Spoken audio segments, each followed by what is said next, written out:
오늘도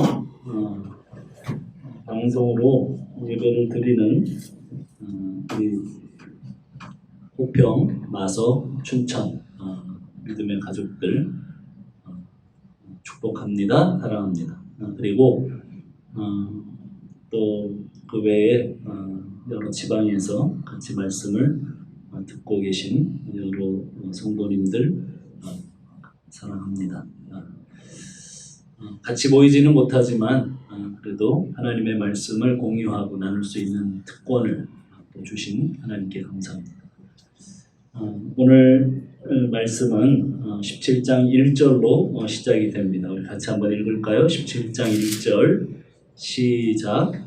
아브라함이 99세 때에 여호와께서 아브라함에게 나타나서 그에게 이르시되 나는 전능한 하나님이라 너는 내 앞에 행하여 완전하라.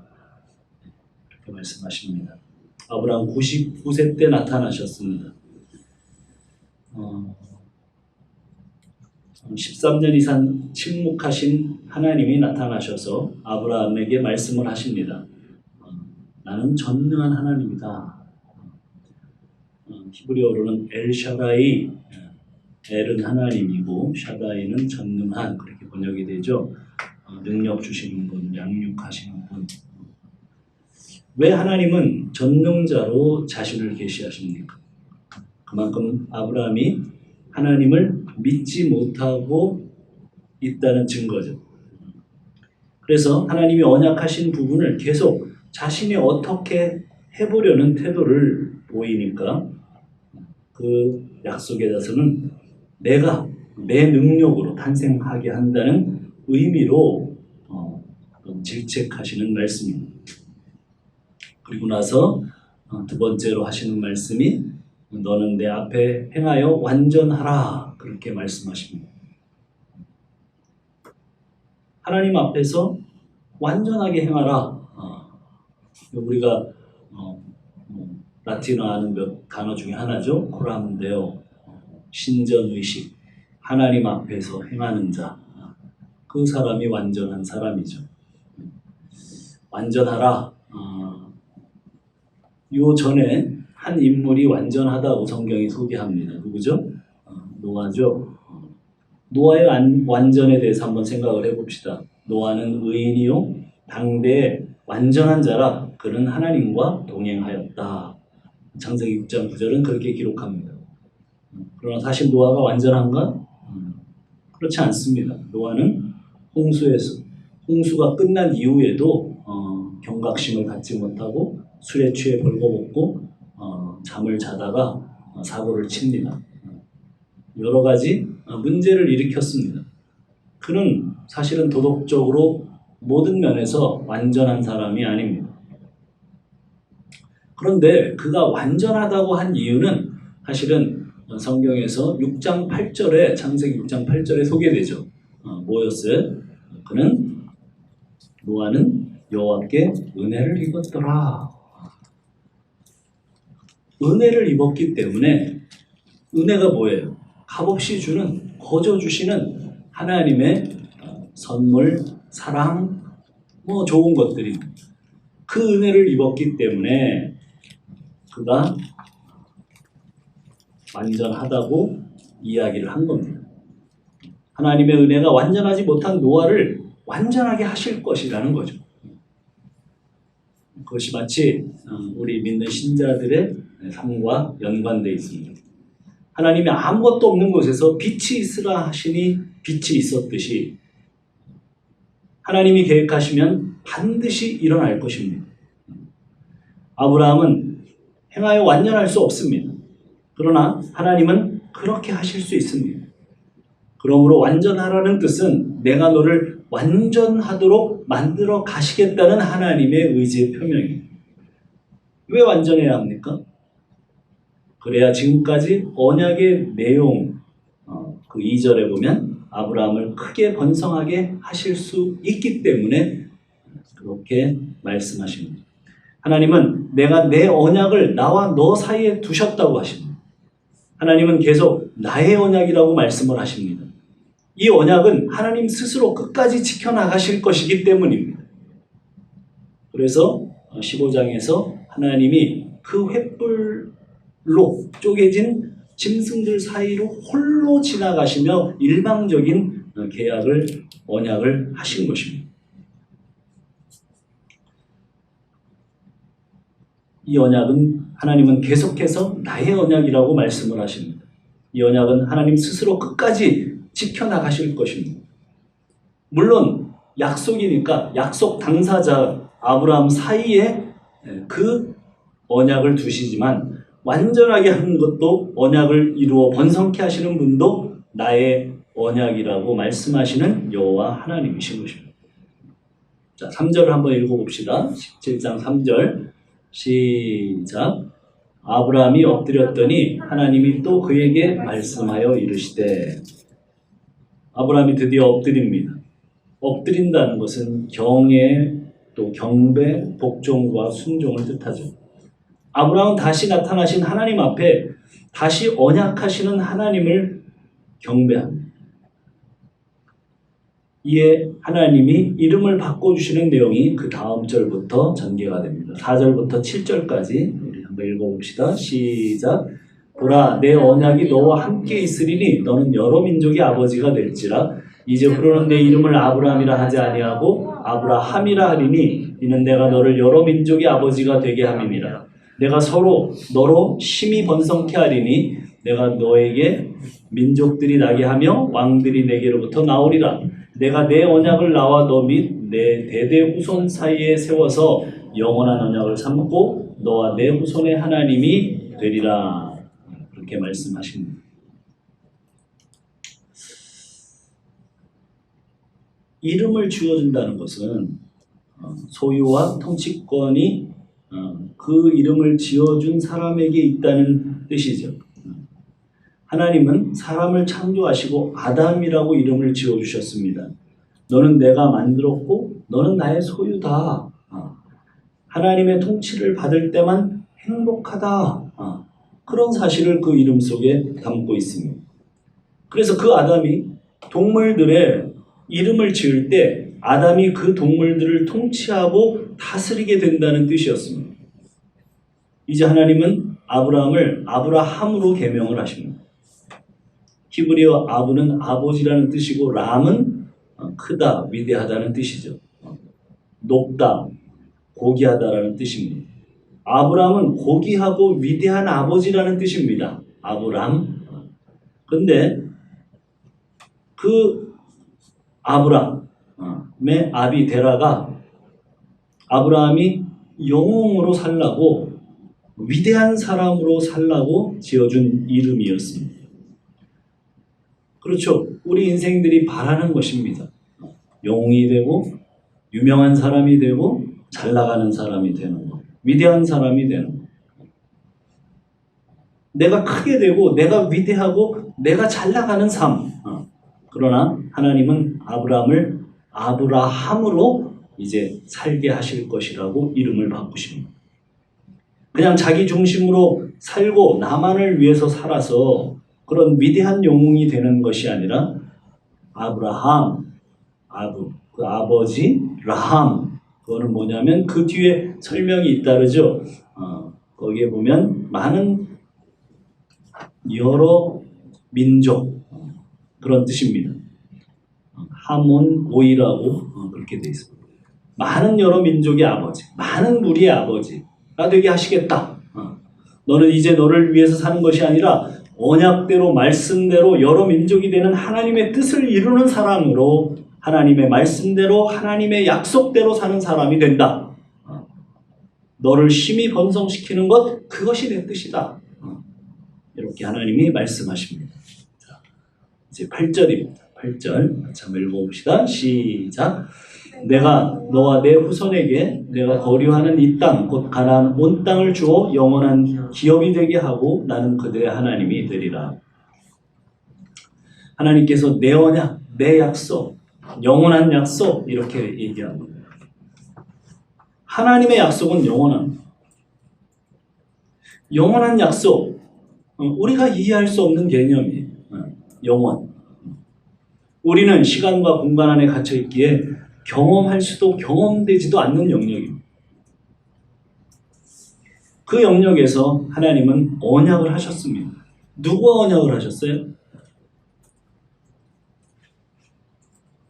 내 대대 후손과. 그래서 바울이 이렇게 설명을 합니다. 그 이야기를 갈라디아서 3장으로 한번 가볼까요? 갈라디아서 3장 15절에서 18절 같이 한번 찾아봅시다. 고린도전후서 다음에 갈라디아서가 나옵니다. 3장 15절로 18절 말씀을 우리 같이 한번 읽어봅시다. 시작. 형제들아, 내가 사람의 예대로 말하노니 사람의 언약이라도 정한 후에는 아무도 패하거나 더하거나 하지 못하느니라. 이 약속들은 아브라함과 그 자손에게 말씀하신 것인데 여럿을 가리켜 그 자손이라 하지 아니하시고 오직 한 사람을 가리켜 내 자손이라 하셨으니 곧 그리스도라. 내가 이것을 말하노니 하나님께서 미리 정하신 언약을 430년 후에 생긴 율법이 폐기하지 못하고 그 약속을 헛되게 하지 못하리라. 만일 그 율법이 율법에서 난 것이면 약속에서 난 것이 아니리라. 그러나 하나님이 약속하신 약속으로 말미암아 아브라함에게 주신 것이라. 이렇게 되어 있습니다.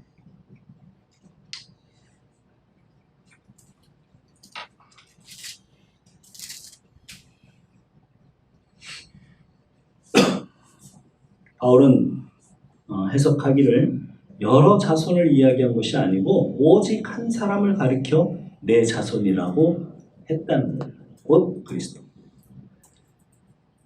그러니까 그 언약의 범위가 그 그리스도에 대한 거예요. 아브라함에게 설명하기를 내 후손 가운데 한 사람이 영원한 언약의 자손이다. 그 얘기. 그 사람은 그리스도다. 그를 통해 오는 자손들과 그 자손들을 통해 오는 자손들이 영원한 기업이 된다. 자, 이해됩니까? 우리 믿는 자의 영원한 기업이 뭐예요? 그렇습니다. 하나님의 나라입니다.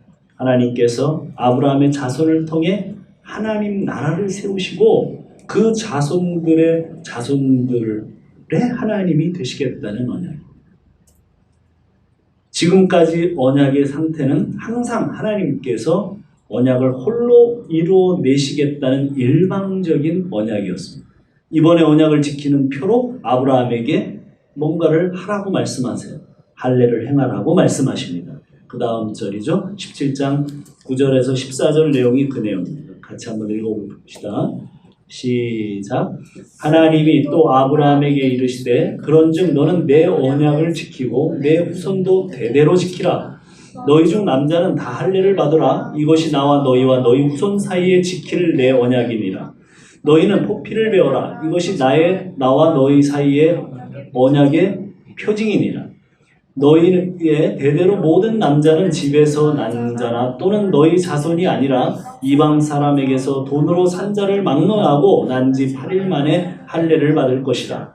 너희 집에서 난 자든지 너희 돈으로 산 자든지 할례를 받아야 하리니 이에 내 언약이 너희 살에 있어 영원한 언약이 되려니와 할례를 받지 아니한 남자 곧 그 포피를 베지 아니한 자는 백성 중에서 끊어지리니 그가 내 언약을 배반하였음이니라. 이렇게 말씀하십니다. 할례가 뭐예요? 할례가 뭐 우리가 쉽게 이해하면 포경 수술입니다.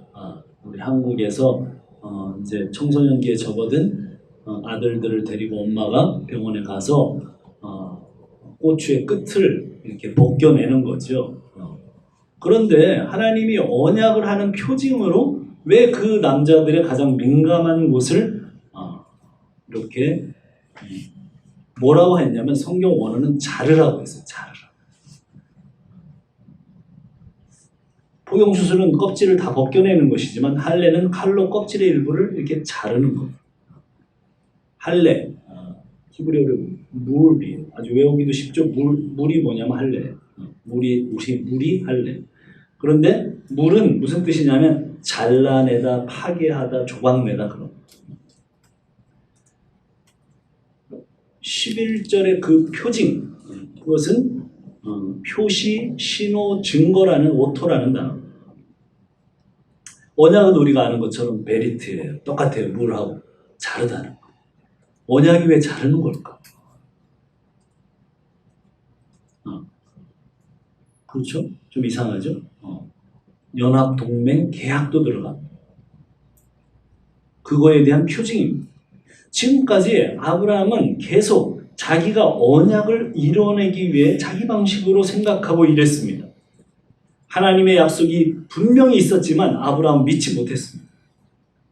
그래서 본토 친척 아비짐을 떠나라고 했을 때 그 말은 믿고 떠났지만 누굴 데리고 나와요? 롯을 데리고 나옵니다. 왜냐하면 다 떠나라고 그랬는데 친척 하나도 데리고 나가면 안 되죠. 근데 데리고 나가요. 왜 데리고 나갑니까? 하나님께서 만약에 자식을 주지 않으면 그때까지는 불가능했으니까. 왜냐하면 사라는 불임여고 불가능했어요. 그러니 하나님이 자식을 주지 않는다면 이 가장 가까운 친척인 조카 롯을 통해서 양자를 삼아 내 씨를 이어가리라. 그런 거였습니다. 그렇지만 실패로 돌아갔습니다. 롯이 소돔으로 떠나버렸습니다. 그런데 그 소돔에 그들라오멜 4개 대국가 군대가 쳐들어왔고 소돔 5개국이 전쟁이 벌어졌습니다. 그리고 중동전에서 포로가 되어 잡혀가던 롯을 결국은 아브라함이 구해서 돌아왔습니다. 그럼에도 불구하고 롯은 소돔으로 더 깊이 들어가 버립니다. 이제는 자기 집에 가장 충직한 하인 엘리에셀로 양자를 또 삼겠다고 이야기합니다. 그래서 하나님의 언약을 그런 방식으로 이루겠다고 자기 방식을 또 하나님께 말씀합니다. 하나님 뭐라고 말씀하세요? 이런 제아에 네 몸에서 날 자라야 된다. 이렇게 말씀하셨어요.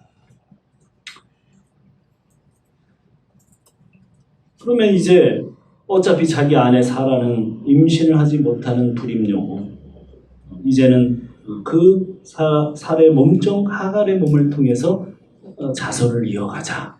또 이렇게 새로운 방법을 또 그렇게 시도합니다. 자기 몸을 통해 자손이 오면 되지 않겠는가? 그래서 사실은 아브라함의 그 행동 하나하나는 하나님의 그 언약을 이루고자 하는 열심이었어요. 가만히 추적을 해보면. 심지어 자기 아내를 애굽의 바로 왕한테 팔아먹은 것도 그 언약을 이루고자 하는 것이었죠. 왜 그래요? 자기가 죽으면 안 되니까 네가 가서 그냥 거기 바로 왕의 왕비가 되라. 네. 그런 거였어요. 그래서 결국은 하갈을 통해 불신의 아들 이스마엘을 낳게 됩니다. 아브라함은 지금까지 하나님의 언약을 이루어드리기 위해서 자기 힘으로 부단히 노력을 했습니다. 그러나 하나님은 그것은 내 언약이고 내가 하겠다고 계속 말씀하신 거예요. 그래서 이제는 할례를 하라는 겁니다. 그런 의미에서 할례를 하라는 겁니다. 자, 할례가 뭐라고 그랬어요? 생식기를 자르고 조각내는 거예요. 그래야 네 힘으로 하는 게 아니라 내 힘으로 하나님 내 힘으로 내가 준 자식 그 자식을 통해 언약의 자식이 다시 말해 인간 아브라함이 낳은 자식이 아니라 하나님이 언약으로 주신 약속의 자식 하나님의 자식을 주겠다는 거예요.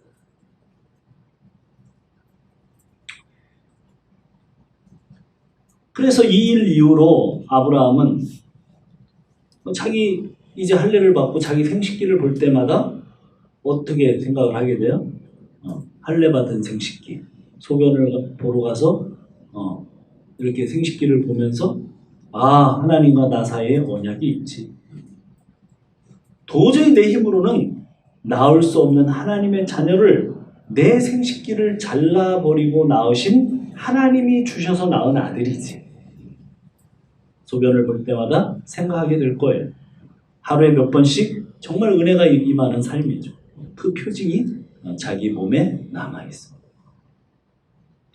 자, 그래서 할례를 우리가 조금 더 이해를 해봐야 돼요.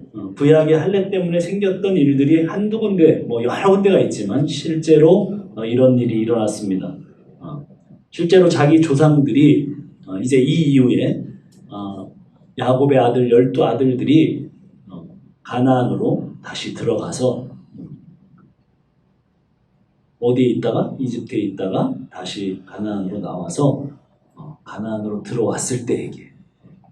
그때 세겜성을 지나갈 때 세겜성의 그 왕자가 누구를 좋아해요?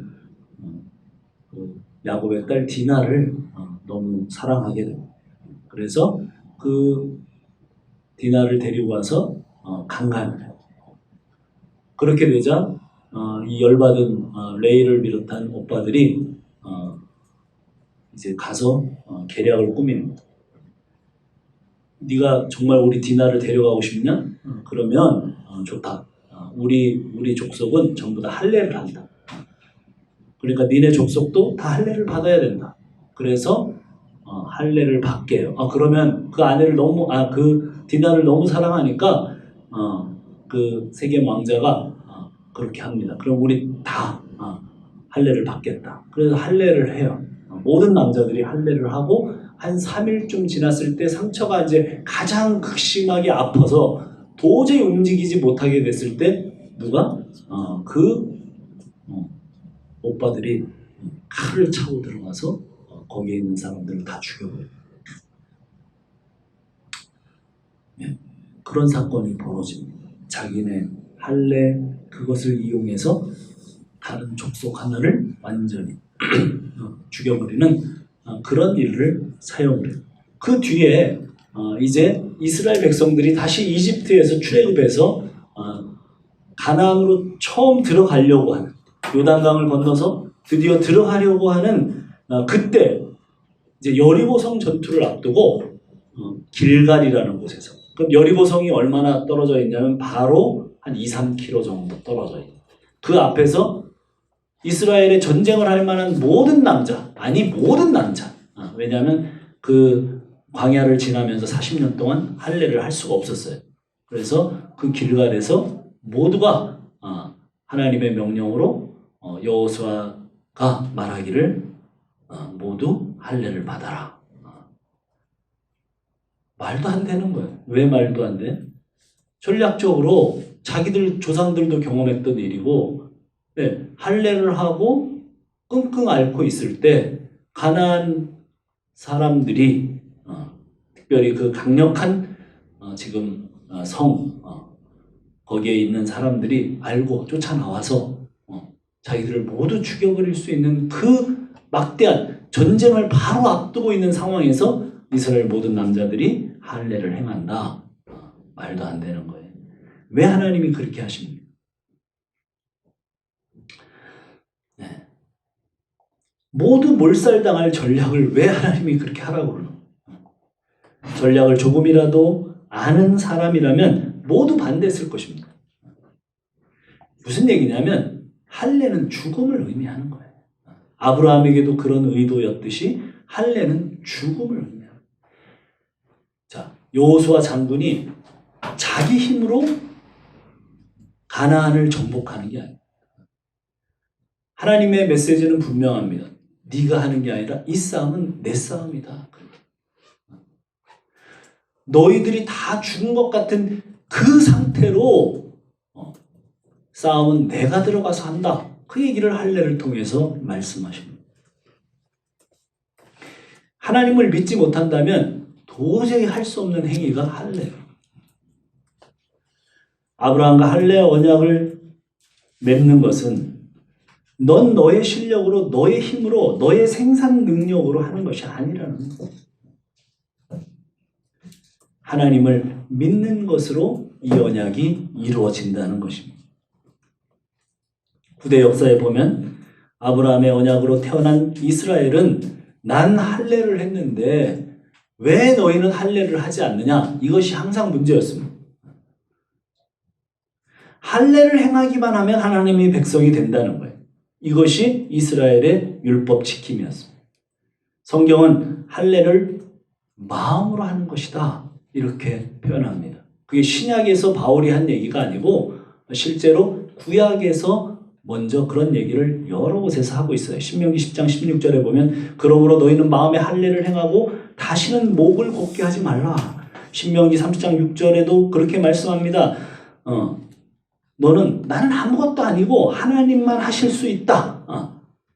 마음을 다하고 뜻을 다해서 하나님만 사랑하고 따라가는 것, 그것이 곧 마음의 할례다. 그렇게 말씀합니다. 바울은 뭐라고 이야기를 합니까? 이어서 로마서를 한번 찾아봅시다. 로마서 2장 28절로 29절 한번 찾아보세요. 로마서.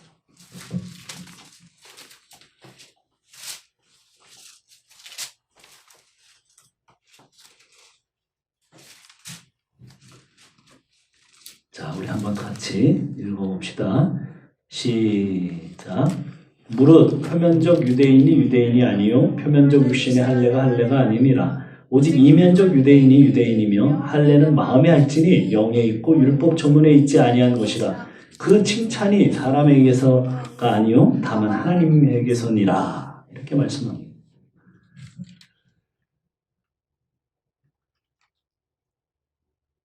할례는 마음에 하는 거다. 빌립보서 3장 1절로 4절에도 그렇게 말씀합니다. 이것도 찾아봅시다. 중요한 구절이니까 찾아봅시다. 빌립보서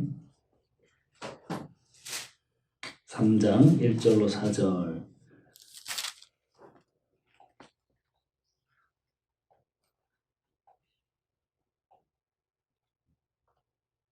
이거 아닙니다. 이거 아니고 색인 구절 나중에 얘기하겠습니다. 율법으로 할례를 지키는 것은 아무 의미가 없는 정도가 아니라 행악하는 일이라고 얘기를 합니다. 빌립보서 몇 장이죠? 3장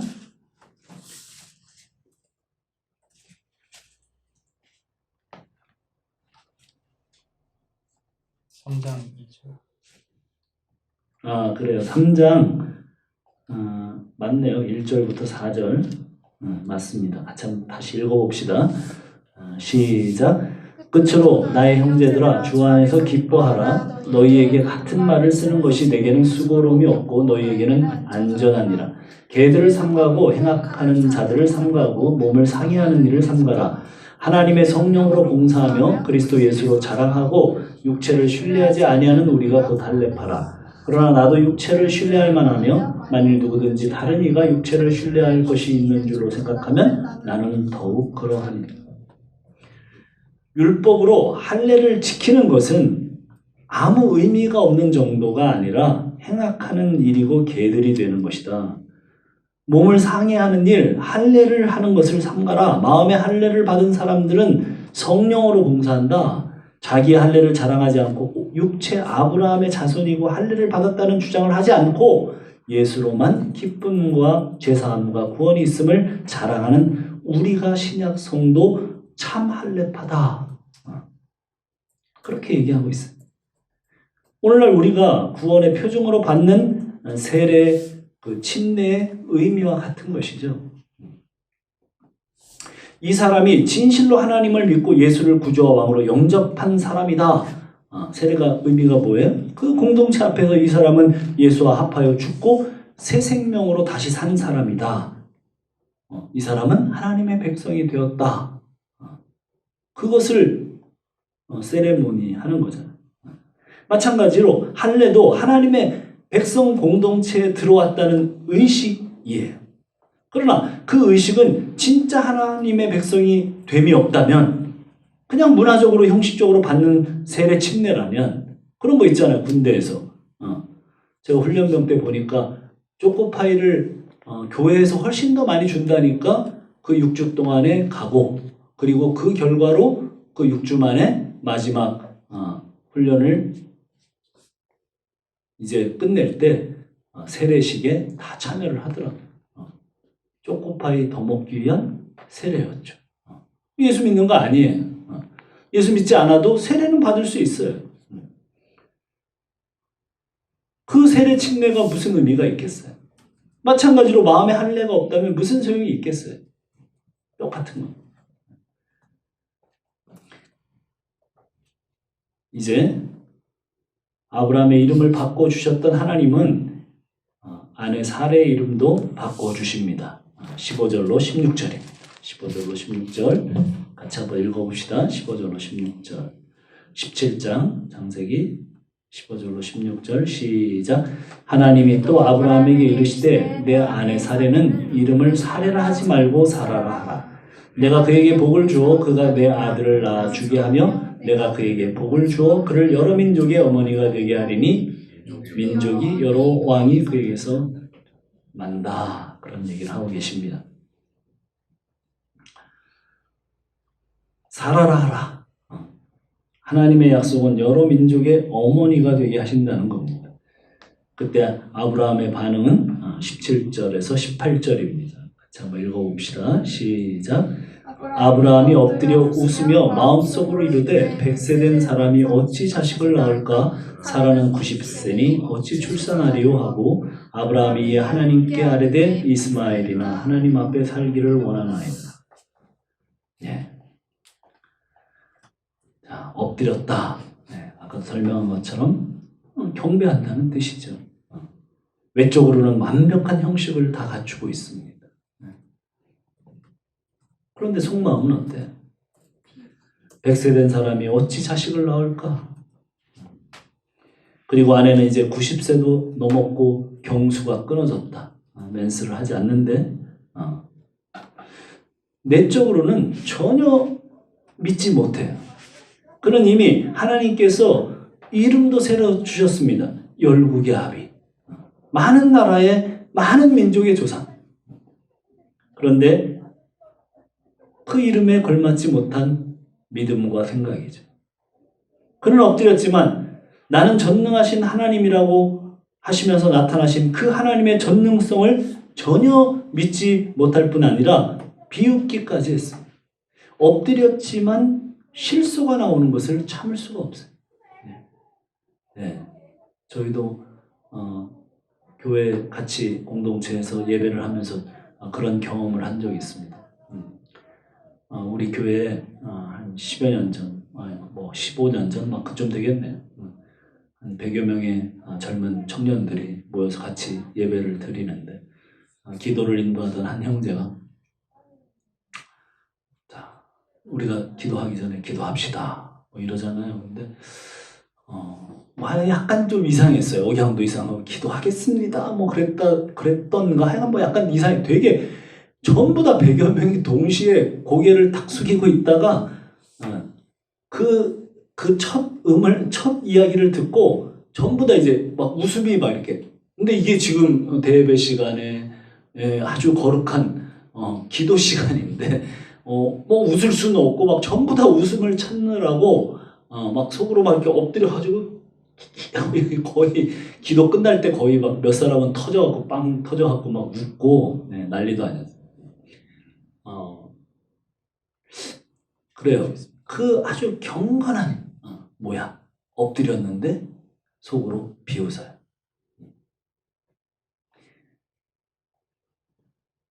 칼빈은 이 부부를 아들을 주신다 하신 하나님의 말씀을 믿어서 진정한 기쁨의 웃음을 웃었다고 주석을 했어요. 천재 칼빈도 실수를 합니다. 우리가 쭉 지금 문맥을 따라왔지만 전혀 그렇지 않죠.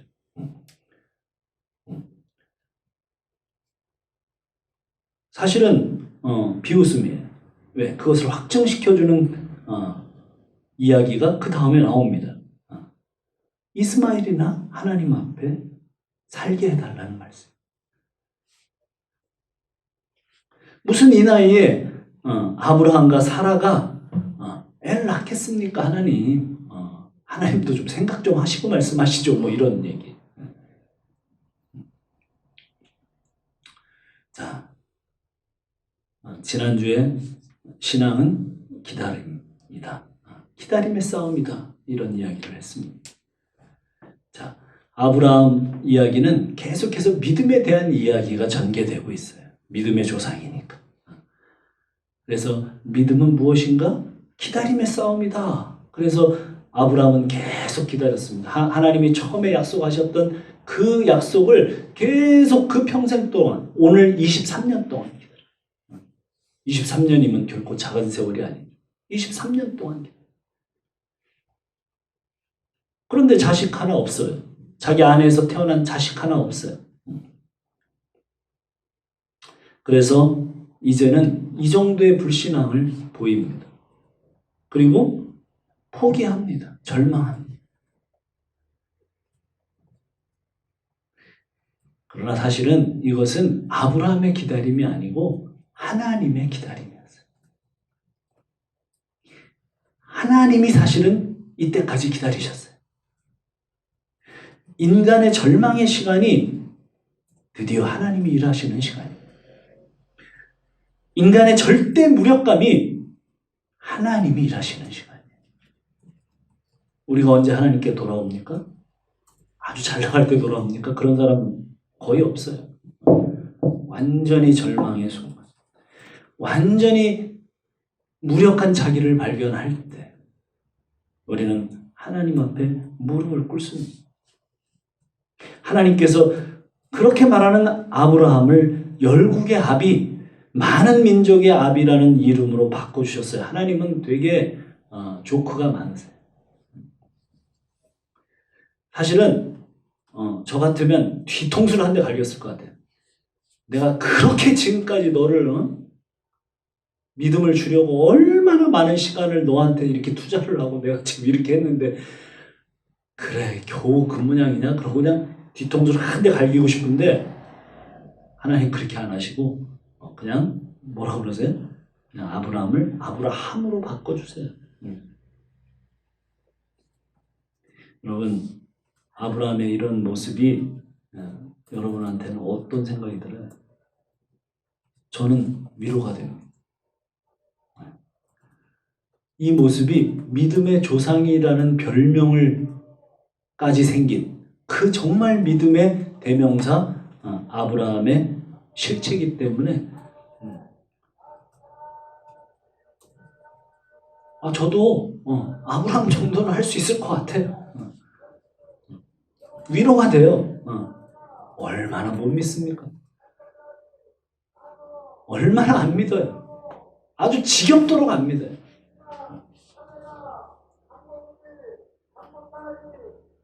얼마나 하나님의 말씀을 알아듣지 못해요.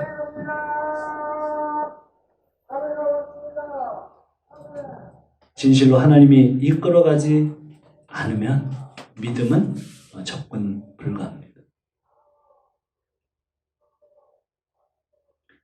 성경은 인간을 위인으로 묘사하지 않아요. 있는 그대로 사실대로 묘사합니다. 그렇게 모자란 아브라함을 전능하신 하나님이 어떻게 이끌어 가셔서 결국 믿음의 사람으로 만들어내시는가? 22장에 가면 21장에 가면 정말 믿음의 사람 아브라함의 모습이 나오죠.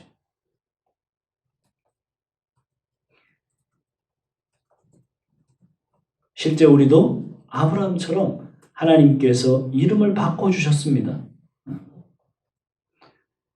여러분의 이름이 뭔지 아세요? 하나님이 바꿔주신 이름? 저는 바꿔주셨는데. 우리 유림 뭐라고 바꿔주셨어? 응? 몰라? 아니 자기 이름도 몰라? 응. 우리 네? 성도. 성도. 어떻게 알았어? 그래 자기 이름 정도는 알아야 돼. 유림아, 네 이름은 성도라고 하는 아직 김유림 씨는 성도. 성도가 뭐야? 거룩한 무리 중에 한 사람으로 우리를 그렇게 바꿔주셨어. 이 오늘 계속 나왔던 이 얘기, 할례 얘기도 사실은 자르다는 게 뭐예요? 거룩하게 만드는 거. 이 거룩에 그래서 탄생하게 된 하나님의 자녀들에 대한 얘기. 우리 이름을 뭐라고 바꿔줬다고? 성도.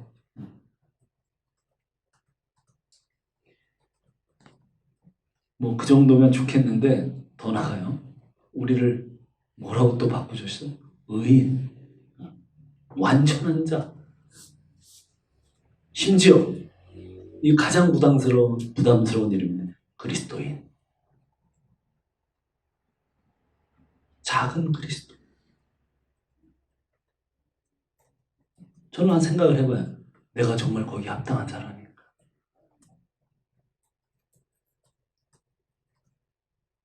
생각해보면 내가 얼마나 부담스러울지 여러분이 이해한다면 여러분은 그리스도인.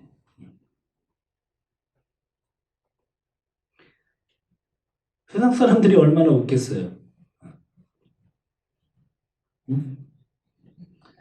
세상 사람들이 웃는다니까? 뭐라고 웃겠어요?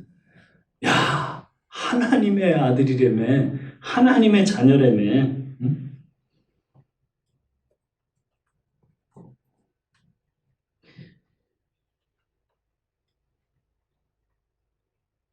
저는 참 그런 이야기도 듣고 저 자신 스스로도 그런 생각이 참 많이 들었어요.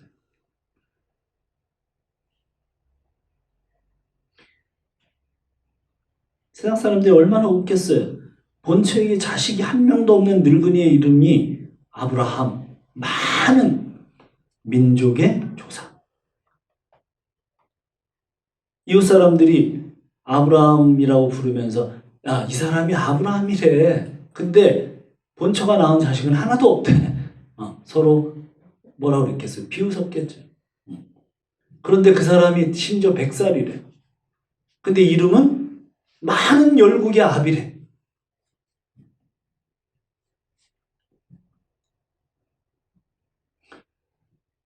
우리 이야기죠.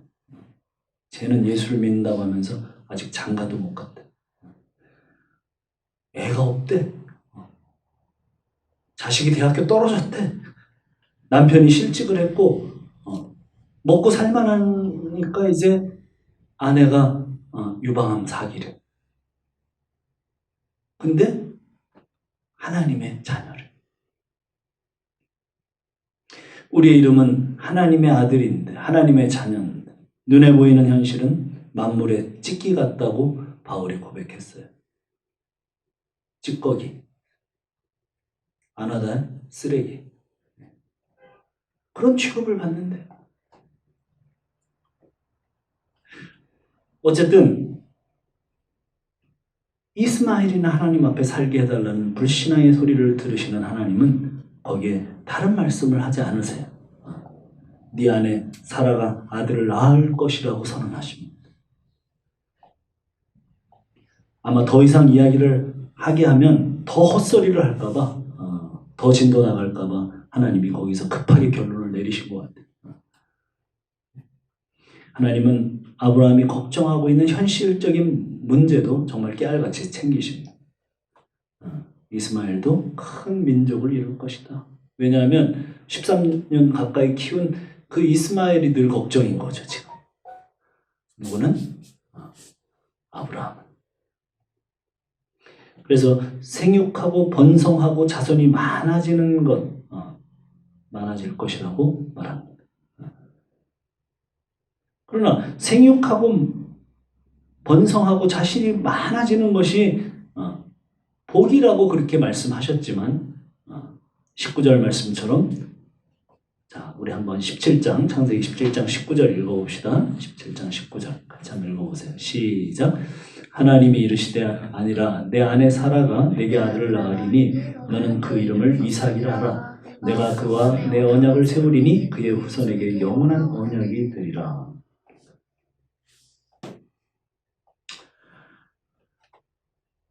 자, 보세요. 후손에게 영원한 언약이 되지 않는다면 진정한 의미에서 복이 아니에요. 진정한 복은 내 언약, 하나님의 언약을 세운 그 자녀 탄생의 복이에요. 그것이 진짜 복이에요. 거기에 하나님의 생명이 깃들어요. 거기에 하나님의 자녀되는 진짜 복이 있어요. 거기에는 하나님과 가까이 하게 되는 모든 삶이 열려져요. 하나님은 이 모든 말씀을 마치시고 하늘로 올라가십니다. 그리고 아브라함은 하나님이 말씀한 대로 곧바로 자기 집안의 모든 남자들에게 할례를 행한다는 얘기가 그 다음 이야기입니다. 22절로 27절까지 우리 마지막 절을 한 절만 읽읍시다. 27절, 26절, 27절 시작. 그날에 아브라함과 그 아들 이스마엘이 할례를 받았고 그 집의 모든 남자 곧 집에서 태어난 자와 돈으로 이방 사람에게 사온 자 다 그와 함께 할례를 받았더라. 참 믿음이 있는 것 같아요. 아브라함이 여기서 드디어 믿음이 생긴 것 같아요. 그래서 곧바로 믿음은 곧바로 행동하는 원리죠. 곧바로 즉시로 제자들이 처음에 예수님을 만나고 어떻게 해요? 따르라 나를 따르라 follow me 그러니까 즉시로 immediately 이렇게 주로 그 단어가 많이 나오죠. 즉시로 따라. 믿음은 그렇게 곧바로 자기가 믿는 대로 행동하게 되는 거죠. 물론 그렇다고 해서 또 완벽하지 않습니다. 또 사고쳐요. 또 미끄러져요. 그렇지만 어쨌든 아브라함은 이 양쪽이 계속 있어요. 어떤 때는 성공적인 믿음을 보입니다. 네가 좌하면 내가 우하고 네가 우하면 내가 좌하리라. 목숨을 걸고 조카롯을 막 구하러 갑니다. 믿음으로. 여러 가지를 또 믿음으로 행해요. 오늘처럼 또 하나님의 말씀을 듣고 즉시 또 그렇게 행동합니다. 그래서 아브라함이 드디어 온전한 믿음이 생긴 것일까? 다음 주에 아브라함의 믿음에 대해서 더 추적해 봅시다. 기도하겠습니다.